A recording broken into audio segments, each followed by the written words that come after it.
Hey everyone, just want to give a quick little tutorial on how to speedrun Lego Island. First thing you're going to need is a Danish version of the game, which is available on legoisland.org. The reason we use Danish is because it saves 2 seconds in unskippable dialogue in pepper percent and saves up to 10 seconds in 100%. As far as Rebuilder goes, the Speedrun edition only has approved modifications allowed. First thing is use joystick set to true.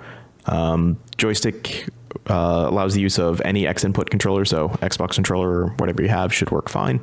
The reason we use that is because it gives you faster acceleration when you move forward, and analog turning makes it much easier to navigate turns more optimally. Next is RGB emulation. You can use whatever works for your system, but I find RGB emulation works best on Windows 10. Next, run in full screen. This one's optional. I run it without full screen just because it makes it easier for me to capture in OBS, and tabbing out of the game and tabbing back in doesn't really work in full screen. So I just set that to false. Just keep in mind that the game is locked to like 640 by 480, so you can't make the window bigger. So I actually lower my desktop resolution to make the window visually appear bigger. Next is the FPS cap. This is very important. You want it to set to limited and up to 60. The reason is because the helicopter section just does not work correctly above 60 FPS. Nick Brick and the Brickster just will not track their items correctly, and it makes it pretty unreliable to even be able to beat the game, let alone beat it quickly. You can run lower than 60 if you'd like, and that might actually give you a sort of easier time with the turn speed, but 60 is the maximum that you'll want to use. Once you're ready, just click run, and that'll open the game.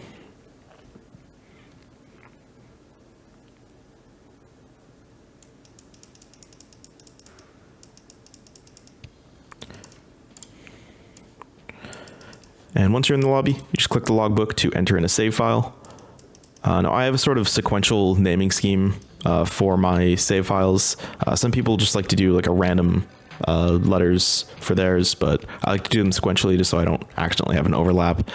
So I'll just add 2 A's and then a letter at the end for the next save file. Just do them in the sort of sequential order. And then timing will start as soon as you click the check mark here. If you're using the auto splitter that's included with Live Split, you just have to click activate in edit splits. It'll automatically start and stop the timer. And there's also a blank split file available on speedrun.com that will match the auto splitter's split timings. Keep in mind that if you're running this on a physical disk or installed directly to your computer, there's no difference in load times because the auto splitter has a load remover. So time starts as soon as you click the check mark, and then basically anytime you see the transition, I'm going to be mashing spacebar because that's either going to skip dialogue or cutscenes, or if someone's talking, it'll get them out of the way, and it just makes it easier. So click start, mash space, and then click and drag Pepper to the police station for the start. Click to enter, and then click again to enter the helicopter build section. Now this section has a few different patterns for where these pieces can spawn. Really, it's just about practicing and learning the patterns as to where they spawn, and you'll start to get a good idea of where they are. There are a few different patterns. I believe it's about 4 or 5 different ones. So it's not totally needed that you memorize them. As long as you can react to them and build it quickly, you should be fine. Now, one thing to keep in mind is these side panels. You can see the left one is up next, and on the list, this one, you want to skip the first one that you see on the list, because every time the left side panel will be the second one on the list. It'll always come after the first one. They'll be pretty close together, so you'll know which one is the first and which one's the second, and you always want the second one to go on first, and then the one on the right last. So once you place this last piece, mash space to skip the dialogue, and it'll put you here. You just want to click outside. Now, after you do this, there's going to be a cutscene playing, and you want to mash space to skip that, and you'll see the camera sort of jerk to the left like that. This is very, very minor, but you just want to make sure that cutscene is finished before you click on the pizzeria to warp over. Otherwise, it won't let you warp over, and you could get stuck here. And you also don't want to be mashing space as soon as you click this, because it can actually skip the transition you won't be able to go over. So click and then press space sort of at that timing, and that'll make sure you get over there reliably. Then just click on the pizza, mash space, and you can take it on over to the jail over here. Now you're going to be doing a barrier skip, so what you want to do is just go full speed into the barrier until you stop, and then let go of all movement until your momentum drops to 0, and then move forward. So I'm going to do that again. It'll take a few tries here from the other side, but just go forward, let go until you sort of move forward like that, and then you can progress through. Then go around the right side of that guy there, or on this bridge and then to the Brickster. You don't need to click anything. You just have to go into him and then mash space to skip the dialogue and then the cutscenes that are follow after.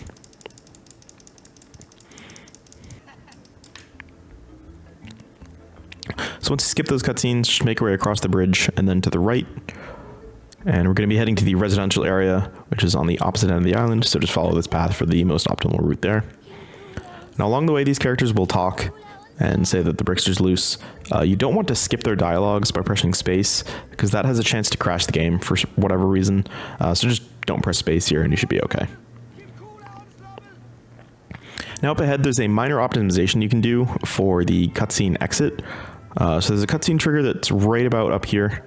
And once you hit it, it's right about here. Your character will move forward and the cutscene will play. You want to wait to skip the cutscene until about after roughly half a second to 3/4 of a second after it triggers. Because if you wait a little bit further, it'll warp you further forward than if you hadn't done it. So I'm going to hit the trigger, press space shortly after, and you can see I warped all the way up here instead of warping just right there. So you want to make your way up to the left here and chase after the Brickster in the ambulance. This is the very RNG heavy section of the game. You just want to get close to him and follow him around. Sometimes he'll drop a piece immediately, sometimes he won't, but he'll drop one shortly after if he doesn't. Now you just want to chase him around, following him to each different location that he'll randomly path to. Off the start here, you can see he's going over to the racetrack, where you can actually get 2 pieces to drop if you're very good with your movement. If you catch up to him in time, he'll drop a piece because he'll slow down, and then he'll drop a piece after he visits the location. So I'll be very close here to see if I get it. There we go. So we dropped the piece, he visited the location, and then he's going to speed away and drop another piece. Now you can see I missed the piece there. You can actually use D-pad to change your camera angle to turn around and grab the piece, so you don't have to stop and slow down as you're going along, and that saves a little bit of time and one of the many benefits of using a controller. Now one thing to keep in mind is that when the Brickster speeds away and then he slows down, if for whatever reason you're already within his drop radius when he slows down, he won't drop a piece until you leave and re-enter his radius around him, so just something to keep in mind. Now there is a phenomenon we call the double drop that happens when you make him drop a piece and then he speeds away and he turns a corner and you're able to re-enter his radius while he's speeding away. It's very, very rare to get. It's really complicated to explain. So more likely than not, you'll not see it in your runs. But I can try to explain that later. If you have any questions, feel free to DM me on Discord or ask in the Island channel on the LEGO Speedruns Discord. So once he drops the last piece, it'll be the little black and red piece with the red top. He'll make his way over to the cave over on the side of the island, so you just have to make your way over there. Sometimes he'll drop the piece and still path to where he was going before, but you can just head over here and make him drop the piece. So sometimes you can actually get ahead of him and he'll sort of go through you, which is a little bit jarring, but just make your way over here. And then he'll come to a stop and start making this whistling noise. You just want to get close enough to him. He'll drop the piece, pick it up, and then mash space to skip the cutscene. Then once you have control, you want to turn around and head over to the back part of the island here. Now here you can see a little map overview of where all the piece spawns are on the island. The first 2 pieces highlighted in red are mutually exclusive, meaning that a piece will not spawn in both places at the same time. It'll be one or the other. So as you come around to the back side of the island, you can listen in to hear where the piece spawns. If it spawns on the further side, you'll just come up here and you can click it from right here, but we got the spawn on top of the mountain there. So to get that from far away and save time, what you want to do is stand right about along this line here, and then turn around and look right underneath the tree. You can see a little black pixel sticking out, and if you move around a little bit while clicking, you should be able to grab that.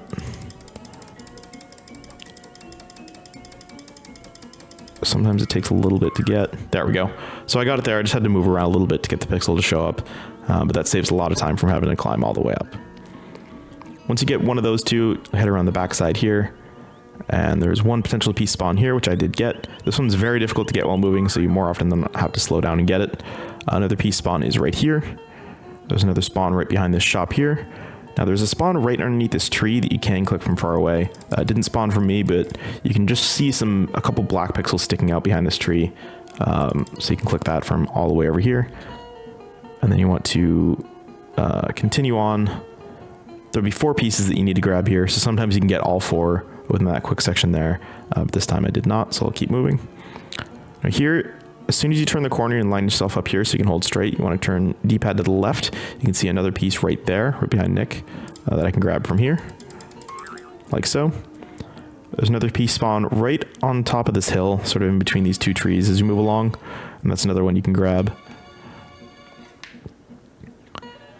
Then there are two more potential spawns left, and they are the slowest ones. They're back behind this sort of ridge here. One of them is right here on the bridge right here in between these two little railings, and then the final one, which I got here, is behind the police station. So to get that one, just make your way back here, go around the right side, and turn left, and you can see it right here. As soon as you grab that, you want to mash space to skip the dialogue, and you put it back into the helicopter build section where you're supposed to rebuild half of it. You don't actually need to. As soon as you enter this section, just click this triangle to finish it, and you'll exit. Mash space to skip the cutscene, and then place a pizza right here off the start to get the Brickster pathing over there. And then line yourself up with the road and start placing donuts in a line down the road like so. Turn around, place a few more to get Nick to lead towards the middle.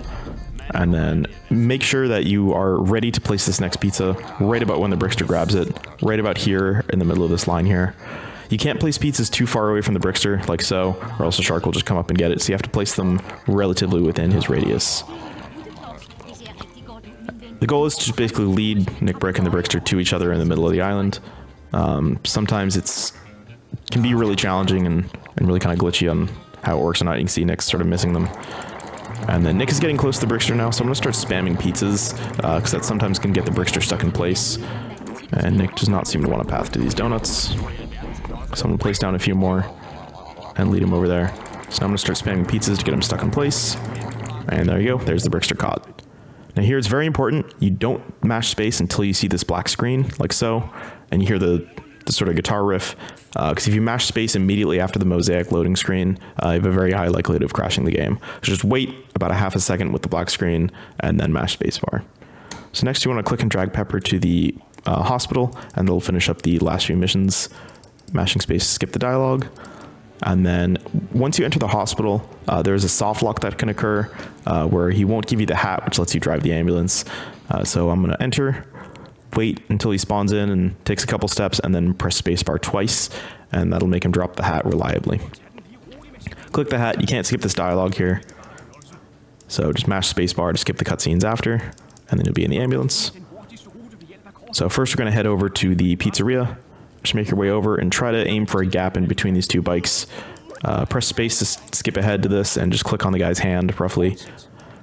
Then go around the cyclists, go around this corner and to the police station, mash space to get it to go. And you just basically want to be clicking and mashing space like this on the little barrier here. And that'll make that part progress. And then just make your way back to the hospital. Sometimes like that, you'll sort of get launched out of the ambulance and you can go flying, but you basically want to turn around and aim for this building on the beach here and click that. This is going to put you in one of the buildable sections, and you're going to be building a jet ski. This is a few different patterns, but in every pattern, this sort of flat board and that black piece will always spawn together, so those two you can always do pretty quickly. I believe for this one, there's only about 3 patterns that these pieces can spawn in, so it's not as many as the helicopter. Once you're done, just mash spacebar through all the loading to click onto the jet ski, and then look out into the water and click on this buoy, and that will start the jet ski race. This part is very straightforward. It's just a 2-lap race around the island. You just want to make sure you're not hitting walls and taking optimal lines to complete this part quickly. So I'm just going to show off the route I take as an example. I just want to get close to the corners, but not quite hitting them, so you're not slowing down. And that's basically it.